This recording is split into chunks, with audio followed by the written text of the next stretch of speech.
నమస్తే సార్, ఎలా ఉన్నారు? బాగున్నాం. తెలుగు సినీ రంగ ప్రముఖులంతా కూడా సీఎంని కలిశారు. పరిశ్రమ అభివృద్ధి గురించి, భవిష్యత్తు గురించి మాట్లాడమని అన్నారు. అయితే సినీ పరిశ్రమకి ప్రభుత్వానికి మధ్య గ్యాప్ వచ్చిందని కొందరు అన్నారు. ఈ గ్యాప్ ఎలాంటిది అండ్ నిజంగానే ఈ గ్యాప్ వచ్చిందంటారా? నాకు తెలియదు, ఏం గ్యాప్ వచ్చిందో తెలీదు. సినీ పరిశ్రమ కింద గవర్నమెంట్కి అసలు గ్యాప్ రావడానికి ఏముంటుంది, వాళ్ళకి వీళ్ళకి మధ్య సమస్య ఉంటుంది. నాకు తెలిసైతే సమస్య ఉంటుంది నా ఎక్స్పీరియన్స్లో. మరి ఇప్పుడు సమస్యలు ఏమున్నాయి అనుకున్నారో, ఎందుకు వెళ్ళారో నాకు తెలియదు. సంక్రాంతికి సినిమాలు విడుదలకు సిద్ధంగా ఉన్నాయి. ఈ సందర్భంలో మళ్ళీ బెనిఫిట్ షోలు, మొదటి వారం టికెట్ల రేట్లు పెంచుకునే అవకాశాలు చర్చకు వచ్చినట్లు తెలుస్తోంది. సో మీరు మామూలుగా ఇలా టికెట్ రేట్లు పెంచుకోవడాన్ని వ్యతిరేకిస్తారు కదా, సో ప్రభుత్వం ఈ విషయంలో వెనక్కి తగ్గే అవకాశం ఉందంటారా? నా కామెంట్ ఉంది, నేను అసలు బెనిఫిట్ షోలు ఇవ్వకూడదు అంటాను. బెనిఫిట్ షోలు ఎందుకుంటే అమ్మా, బెనిఫిట్ అంటే మనం ఏదైనా కెలామిటీ వచ్చినప్పుడు, లేదంటే పలానా స్కూల్కో కాలేజ్కో ఏదో ఒక సమాజానికి పనికొచ్చే పనికి దేనికన్నా డబ్బుల కోసం అనాచరణాలయానికో అట్లా పెడతాం తప్ప బెనిఫిట్ షోలు దేనికి వేస్తాం.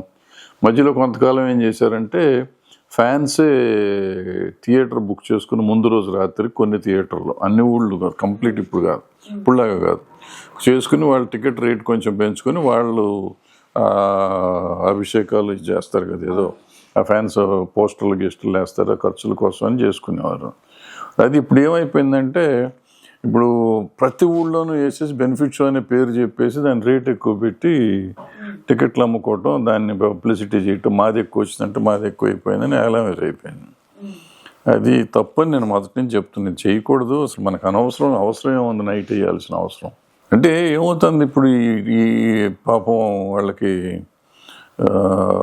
ఫ్యాన్స్కి ఏమో ఇంట్రెస్ట్ ఉంటుంది సినిమా ముందు చూడాలని, ఆ తొక్కిసలాట్లు అవుతున్నాయి, రేట్లు ఎక్కువ అవుతున్నాయి, వాళ్ళ ఇళ్లలోంచి డబ్బులు తెచ్చుకొని కష్టపడుతున్నారు. ఎక్కడి నుంచి వస్తారు, మిడిల్ క్లాస్ మనం చూసే సినిమా అంతా. అంటే ఫ్యాన్స్ ఎక్కువ మెజారిటీ ఈ టికెట్లు చూసేవన్నీ ఎక్కువ ఫస్ట్ డే ముందు చూసేవాళ్ళంతా ఫ్యాన్సే. వాళ్ళ పేరెంట్స్ని ఇబ్బంది పెట్టో, లేకపోతే వాళ్ళు కష్టపడో బెగ్ బారోర్ స్టీల్ టైప్లో చేసి డబ్బులు తెచ్చి సినిమాలు చూస్తారు. సో వాళ్ళని అంత ఇబ్బంది పెడతాం అవసరం? సినిమా చూపించండి, కావాలని మామూలు రేటు చూపించరండి. అందుకనే నేనైతే ఎప్పుడు నమ్మను, నాకు ఇష్టం లేదు, నాకు నచ్చదు. నేను ఛాంబర్ ప్రెసిడెంట్గా ఉన్నప్పుడు అది చెప్పాను, ఇప్పుడు అది చెప్తున్నాను. ప్రపంచ స్థాయి సినిమా తీయాలంటే ఖర్చు అవుతుంది, కాబట్టి ఇలాంటి నిర్ణయాలు తప్పవని కొందరు అంటున్నారు. దీనిపైన మీ ఒపీనియన్ ఏంటి? అని వాళ్ళు చెప్తున్నారు. ఏ స్థాయి తీస్తే, ప్రపంచ స్థాయి తీస్తే ప్రపంచం అంతా రిలీజ్ చేస్తారు కదా సినిమా. ఇప్పుడు నాలాంటి వాళ్ళు తీశారనుకోండి, మా సినిమా మొత్తం ఆంధ్ర తెలంగాణలోనే థియేటర్లు దొరికిసావు మాకు. దొరికిన థియేటర్లు చూస్తే ఏదో ఉంటుంది. వాళ్ళు ప్రపంచ స్థాయి చేస్తే ప్రపంచం అంతా చేస్తారు. ఇప్పుడు 12,000 థియేటర్లు 13,000 థియేటర్లు అంటే చేస్తున్నారు. చేస్తే ఆ టికెట్ల డబ్బులన్నీ కలిపితేనే కదా వాళ్ళకి వస్తుంది. మాకు టికెట్లు థియేటర్ మేము చేస్తే 400-500 సినిమా హాల్ చేస్తాము, లేదా 200-300 చేస్తాము. వాళ్ళు చేస్తే 12,000 15,000 అట్లా చేస్తున్నారు. మరి ఆ డబ్బులు చాలవా? ఇంకా దాని రేట్లు పెంచి తీసుకోవాలనేది కొంచెం దురాశయం అని నా ఫీలింగు. వాళ్ళ కష్టం ఏంటో నాకు తెలియదు. ముఖ్యమంత్రిని పెద్ద నిర్మాతలు, ప్రముఖులే కలిశారు. సో సినిమా పరిశ్రమ అంటే వాళ్ళు మాత్రమే అని కొందరు నిరసన తెలిపారు. నిరసన ఏముందమ్మా దానికి? ఇప్పుడు వాళ్ళకి ఇష్టమైంది. ఇప్పుడు ఎవరో ఆర్గనైజ్ చేశారు, సీఎం గారితో ఎవరో మాట్లాడారు, ఆ మాట్లాడిన ఆయనకి ఎవరెవరు కావాలో ఆయన తీసుకెళ్ళారు. సో వాళ్ళు అంటే కాదని మనం ఎట్లా అంటాం? సీఎం గారు పిలిచారో, సీఎం గారిని వీళ్ళు అడిగారో మనకు తెలీదు. వీళ్ళు ఏం చేస్తాం? పోనీ వాళ్ళు ఏమైనా సాధించారు వెళ్ళిన వాళ్ళు? మనమేం సాధించలేకపోయాం. అసలు మనం వెళ్ళి ఏమన్నా సాధించగలమా? ఎవరైనా నిరసన ఎందుకు తెలియజేయటం? సో చిన్న సినిమాలకి ప్రభుత్వం తరపు నుంచి ఎలాంటి ప్రోత్సాహం, సహకారం కావాలని మీరు అనుకుంటున్నారు? చిన్న సినిమాలకి ఏముంటుంది, సబ్సిడీలు తప్ప ఏమి ఇవ్వలేము. ఇప్పుడు ఉన్న పరిస్థితుల్లో ఇవాళ ఉన్న రేట్లు పెరిగిన దాంట్లో ఎంత సబ్సిడీ ఇచ్చినా చాలిసవదు. ప్రాబ్లం అది. హైదరాబాద్ నగరం భారతీయ సినిమాకి హబ్గా మారుతుందనే చర్చ కూడా వస్తోంది. ఇది ఎంతవరకు సాధ్యం అంటారు? ఆల్రెడీ జరిగే ఉంది. ఇప్పుడు already Hyderabad is a hub for Indian cinema. మొత్తం హిందీ సినిమాలు ఇక్కడే చేస్తున్నారు, రామోజీ ఫిల్మ్ సిటీలో.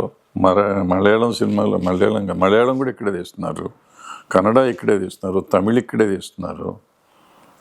ఇంకేం కావాలి, తెలుగు సినిమాలు తీస్తున్నారు. ఇంకా హబ్ ఇది కాక ఇంకేంటి, భారతదేశంలోనే హబ్ ఇది. వాళ్ళ హబ్ కాదంటానికి ఎవరికన్నా హక్కు ఉందా? నాకు తెలిసిలేదు. ఇంటర్నేషనల్ హబ్ చేస్తా ఉన్నారు. ఇంగ్లీష్ సినిమాలు పెద్దగా తీయట్లేదు కాబట్టి ప్రాబ్లీ ఇంగ్లీష్ సినిమాలు తెప్పిస్తానికి ప్రయత్నం చేస్తారు. అల్లు అర్జున్ అరెస్ట్ తర్వాత కొంతమంది నాయకులు సినిమా ఇండస్ట్రీని ఏపీకి తరలించాలని మాట్లాడారు. అలాంటి వ్యాఖ్యలపైన మీ రియాక్షన్ ఏంటి? ఎవ్వరు తరలించడం అనేది జరగదమ్మా. ఇది వాళ్ళు వెళ్దాం అంటే వెళ్ళిపోవచ్చు, తప్పేముంది దాంట్లో. ఎవరిష్టం వాళ్ళది. ఇప్పుడు మేము మెడ్రాస్లో సినిమాలు తీసేవాళ్ళం, మేము ఇక్కడికి వచ్చి ఇక్కడ సినిమా తీసుకోవట్లేదా? అట్లాగే వాళ్ళు ఇక్కడ ఇష్టం లేదనుకోండి, వాళ్ళు వెళ్తారనుకోండి, వెళ్ళిపోనండి. ఎవరిష్టం వాళ్ళది కదా. మనం ఎవరు పట్టుకుని వెళ్తానికి వీలు లేదంటానికి మనకి హక్కేం లేదు కదా. గత టీఆర్ఎస్ ప్రభుత్వం అయితే సినిమా రంగంతో సన్నిహితంగా ఉందనే అభిప్రాయాలు అయితే ఉన్నాయి. ప్రస్తుతం ఉన్న రేవంత్ రెడ్డి నాయకత్వంలోని కాంగ్రెస్ ప్రభుత్వం సినిమా వాళ్ళ పట్ల కఠినంగా వ్యవహరిస్తుందనే విమర్శలు కూడా వస్తున్నాయి. దీనిపైన మీ అభిప్రాయం ఏంటి? వాళ్ళు సన్నిహితంగా లేరు, వీళ్ళు కఠినంగా లేరు. ఇప్పుడు ఇండస్ట్రీ అంటే ఎవరు లేరు కదా. ఫలానా అని మనిషినే ఎవరు చెప్పలేరు. సో కొంతమంది వ్యక్తులకి పరిచయంతో ఉంటుంది. సో వాళ్ళు క్లోజ్ అయ్యి ఉండొచ్చు.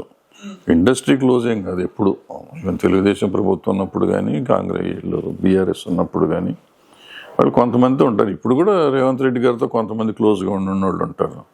సో వాళ్ళు క్లోజ్ అంటే ఇండస్ట్రీ క్లోజ్ అంటామా? ఇప్పుడు మళ్ళీ ఇండస్ట్రీకి తేడాలు వచ్చినాయని ఇప్పుడు చెప్పుకుంటున్నారు కదా. మరి క్లోజ్గా ఉన్నవాళ్ళు చాలామంది ఉన్నారు కదా, ఎందుకు చెప్తున్నారు? ఇవన్నీ ఏదో పిచ్చి మాటలు మాట్లాడుతూ ఉంటారు. ఎవరు క్లోజ్ కాదు, ఎవరు శత్రువులు కాదు. ఎందుకంటే మాకు పరిమితమైన లిమిట్స్, పరిమితమైన అవసరాలు కానీ అవకాశాలు కానీ ఉంటాయి పొలిటీషియన్స్తో. వాళ్ళకు ఉండి వాళ్ళు వాడుకుంటుంటారు తప్ప, లేకపోతే ఏం లేదు. తెలుగు సినిమాలో భారీతనం పెరిగింది కానీ క్వాలిటీ పెరిగిందా?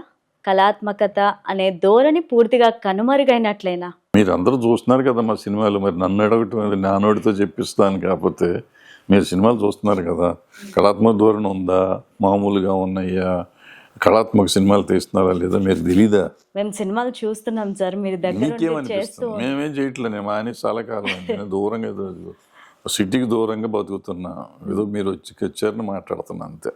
అంతర్జాతీయ మార్కెట్ వరకు వెళ్ళిన తెలుగు సినిమా ఒక ఇండస్ట్రీగా బలంగా విస్తరించడానికి ఒక సీనియర్ దర్శక నిర్మాతగా మీ సూచనలు ఏంటి? సలహాలు ఇచ్చే రేంజ్ నాకేం లేదు, కానీ అయితే సంతోషించేవాళ్ళని కదా.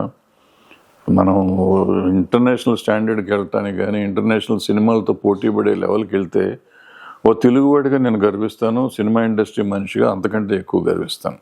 సో ఇప్పుడు అల్లు అర్జున్ వర్సెస్ రేవంత్ రెడ్డి ఇష్యూగా చూడాలా, లేక అల్లు అర్జున్ వర్సెస్ పోలీసుల ఇష్యూగా చూడాలా? అసలు ఎవరు వర్సెస్ ఎవరు కాదు. ఓ సమస్య, ఒక ఇష్యూ జరిగింది. ఇష్యూ జరిగితే సామాన్యంగా జరిగే యాక్సిడెంట్లుగా జరుగుతాయి. కొంతమంది తెలిసి చేశారు, కొంతమంది తెలియక చేశారు. బట్ ఇన్వాల్వ్మెంట్ చాలామందికి ఉన్నాయి. తెలియకో ఇన్వాల్వ్మెంట్ అయితే ఉన్నట్టే. సో దాన్ని మనం అట్లా తీసుకోవాలి. కానీ ఫలానా అర్జున్కి ఫలానా రేవంత్ రెడ్డికి happens to be is the chief minister of the state, he happens to be the hero of that film. అంతే. అంటే ఇద్దరు సపరేట్ వ్యక్తులు. వాళ్ళు ఒకళ్ళు స్టేట్కి లీడరు, ఒకళ్ళు సినిమాకి లీడరు. సో వాళ్ళిద్దరూ ఉన్నారు కాబట్టి వాళ్ళిద్దరు పేర్లు మనం చెప్పుకోవటమే తప్ప ఒక తప్పు ఇక మీదట జరగకూడదు అనేది మనం మాట్లాడారు. ప్రభుత్వం చట్టం తన పని చేసుకుపోతుంది. చట్టానికి మన అవకాశం ఇవ్వటం అనేది మన తప్పు. అలాంటి అవకాశం జరగకుండా చేయడానికి ఇప్పుడు ఆలోచించాలి తప్ప వీళ్ళిద్దరూ కొట్టుకున్నారు, అగ్నిలో రాజ్యం పోసి రోజు ఈయన తప్ప ఆయన తప్ప, ఆయన రైట్ అని మాట్లాడుకుంటా పోయామనుకో, మనం అగ్నిలో రాజ్యం పెట్టిన తప్ప సమస్యకి పరిష్కారం ఇచ్చేవాళ్ళం కాదు. పరిష్కారం ఏంటి? భవిష్యత్తులో ఇటువంటివి జరగకుండా ఏమేమి తీసుకుంటే రెమెడీస్ ఏంటి అవి ఆలోచించుకోవాలి. అల్లు అర్జున్ అరెస్ట్ వెనుక ఏపీ రాజకీయాలు ఉన్నాయని చెప్పి ముఖ్యంగా పవన్ కళ్యాణ్ ఉన్నారని సోషల్ మీడియాలో చర్చ నడుస్తుంది. సో దీనిపైన మీ కామెంట్ ఏంటి? సోషల్ మీడియా మీద పెద్ద ఐడియా లేదమ్మా.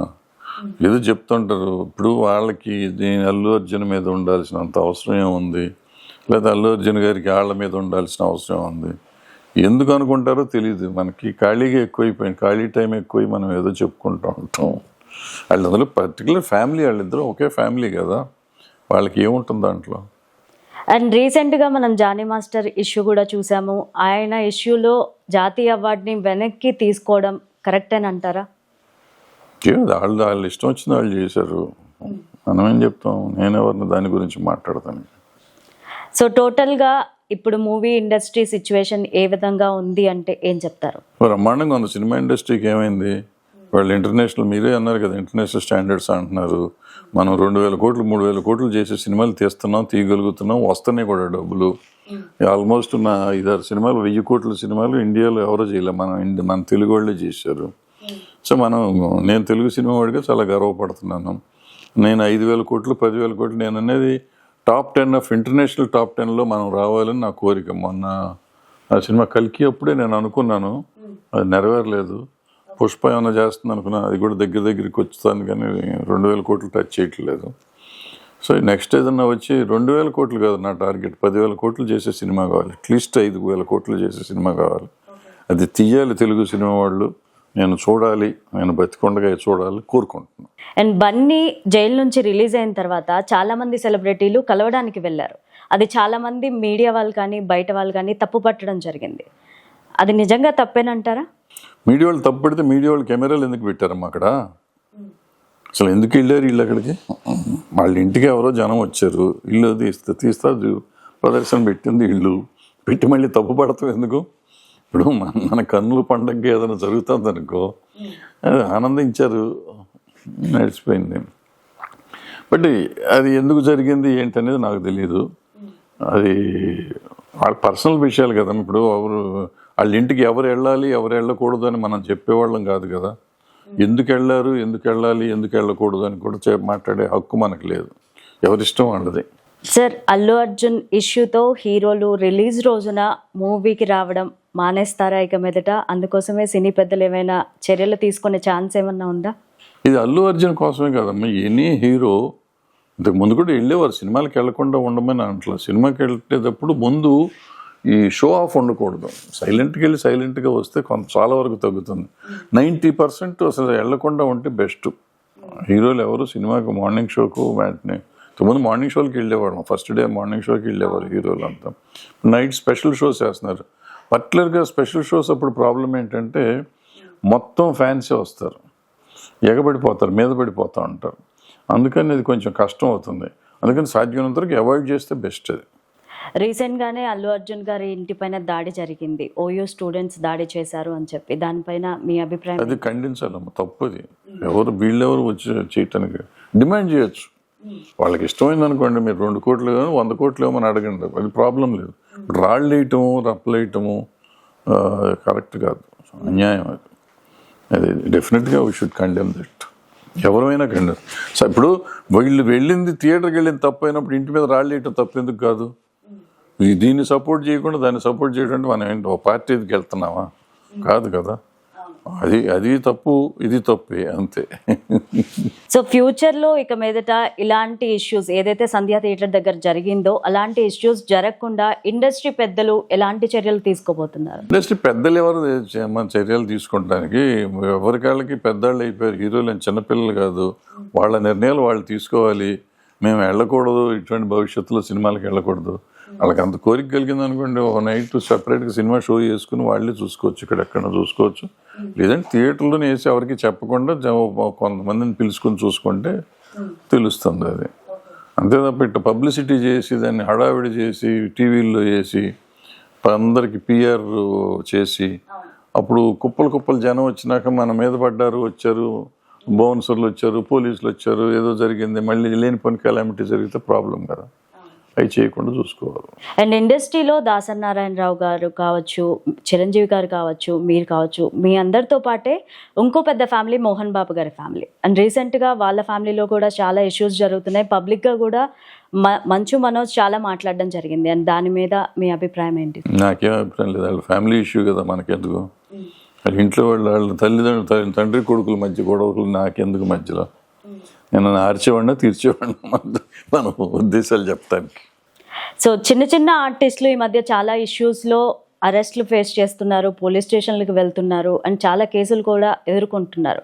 అలాంటివి జరగకుండా ఉండాలంటే వాళ్ళు తీసుకోవాల్సిన జాగ్రత్తలు ఏంటంటారు? ఆర్టిస్టులనే కాదమ్మా, ఇప్పుడు రేప్ కేసులు ఉంటాయి, లేకపోతే ఇప్పుడు ఈ మధ్య అరెస్ట్ అయినాయని రేప్ కేసులే. ఆ రేప్ కేసులని మనం చిన్న ఇష్యూ అని ఎట్లా అంటాం, పెద్ద మేజర్ ఇష్యూస్ అన్ని.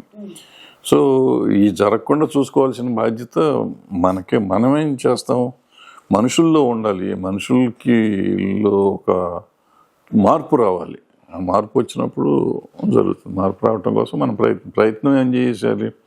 మానసిక వికాసానికి మనం ఏమన్నా చేయగలమంటే క్లాసులు పెట్టాలి వాళ్ళకి. ఒక్కరి ఈగో వల్ల ఇండస్ట్రీకి తలంపులు వచ్చాయి అని చెప్పి అందరూ కూడా అంటున్నారు. అసలు ఈగో అంటే ఎలా ఉంటుంది సార్? నార్మల్గా ఈగో అంటే ఏంటి? ఈగో అంటే ఏముంటుంది? అహంకారం అంటారు ఈగో అంటే.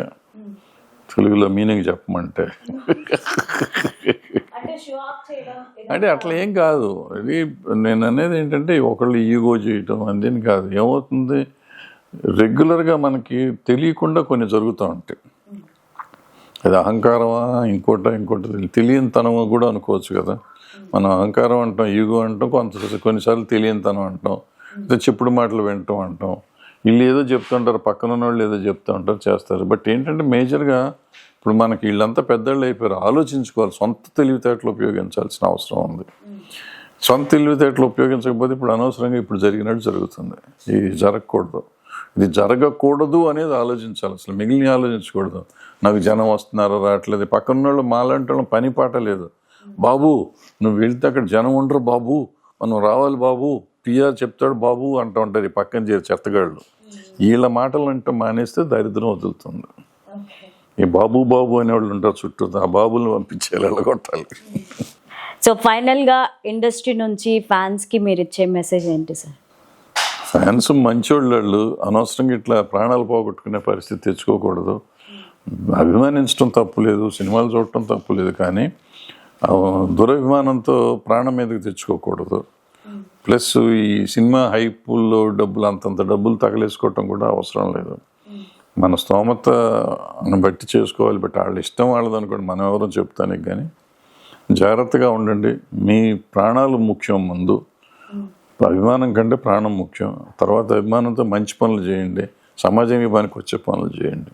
అప్పుడు మూవీ ఇండస్ట్రీ అంతా వెళ్ళి చిరంజీవి గారితో సహా జగన్ గారిని మీట్ అయ్యారు, అండ్ ఇప్పుడు రేవంత్ రెడ్డి గారిని మీట్ అయ్యారు. రెండు సిచ్యువేషన్స్ ఒకటే అనుకోవచ్చా? అంటే ద ఫేస్ ఆఫ్ ఇట్ ఒకటే అనుకున్నాం, కానీ నిన్న వెళ్ళినాక అదే అనిపించలేదు. మరి అంటే